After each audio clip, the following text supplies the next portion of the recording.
So we were talking about the fact earlier that the French Foreign Legion thrived on, at post-World War II, a lot of German soldiers or runaway SS criminals joining its ranks because they could get cover there. And we were talking about how ironic, if that is the right word, that was that people who terrorized the French countryside were essentially given sanctuary in a military unit.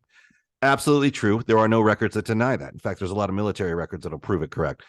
And these guys ended up in places like Vietnam, defending French colonies and ultimately other colorful places.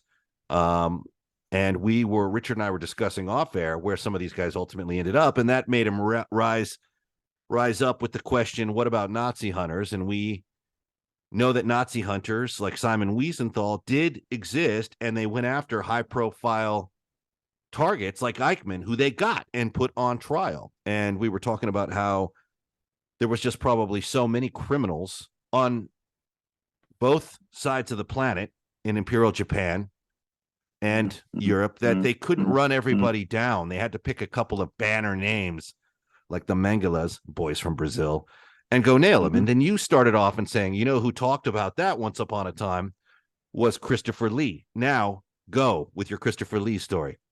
So when we were in Lithuania shooting The New Adventures of Robin Hood, Chris was very, very interested in special forces kind of units. He went off to see the people from the Lithuanian special forces, the Iron Wolves, and he collected cap badges and stuff like that.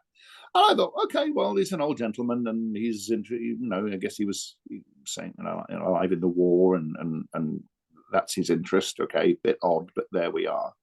And we were having a drink later on that day, and he said, "Oh no," he said, "I'm interested because I think the stories of a lot of these people aren't told." And he said, "I myself was at the Nuremberg trials." What? Yeah, he was, and this is documented fact. He was an observer for effectively the British military intelligence, whichever badge, number, thing you give to it. And he was there as an observer. He also interviewed all kinds of people. He interviewed some of the Nazi criminals. He interviewed some of the people who'd sheltered them. He even interviewed, brilliantly, the last English hangman, Albert Pierpoint, who was responsible for hanging those criminals. The famous Last Hangman. There's a movie about it. Brilliantly. So there's Scaramanga telling me about being at the Nuremberg war trials, who, of course, was a cousin of Ian Fleming. Right. That was my next question, because before he was Dracula or a Bond villain, he was with British intelligence, right? And he did inspire Fleming to write the Bond books. I think he did. I don't think he was the character he based Bond on. But, and of course, Fleming himself was in military intelligence. Right. But if you like circles of knowledge, here's a familial connection. So Ian Fleming, who I think was a kind of uncle to him, was in military intelligence. Christopher Lee was definitely military intelligence. And I mentioned to Christopher my interest in Chitty Chitty Bang Bang, although I had not done the musical at that point. And he said, "Oh, well, I've sat in the original Chitty Chitty Bang Bang." I went, "Sorry?" At Brooklands, as a wreck at the side of the racetrack, for many, many, many years, was the car they originally called Chitty Chitty Bang Bang. People probably know this story and are sick of it, but one of the things that the soldiers in the First World War would get was a chit to go back to a restaurant, recreation area, whatever you call it, from behind the front, and hence it was Chitty Chitty Bang Bang, because as we know from Mary Seacole and other people, there were brothels and that kind of thing in behind the lines. But he'd sat on the original Chitty Chitty Bang Bang, about which then Ian Fleming wrote the children's story that we all know. So now we're in a matrix of family relationships, of relationships of war. And if it was anybody else, you'd kind of think, come on.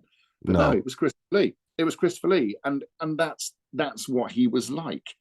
The fact that we were doing a show that he really didn't have much time for because he thought it was silly, which it was.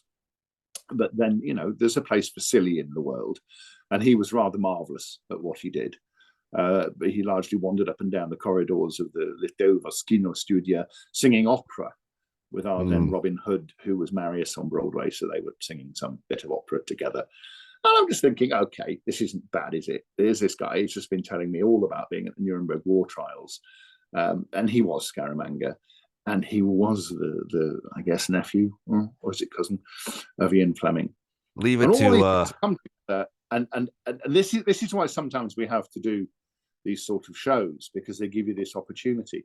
And if as a young actor, or any actor now, you go to the Spotlight in London, which is where sometimes face-to-face auditions happen, if face-to-face auditions happen, you go to the central stairwell, and there's various cartoons of different people, Roger Moore talking about, raising one eyebrow and then two eyebrows being his acting range.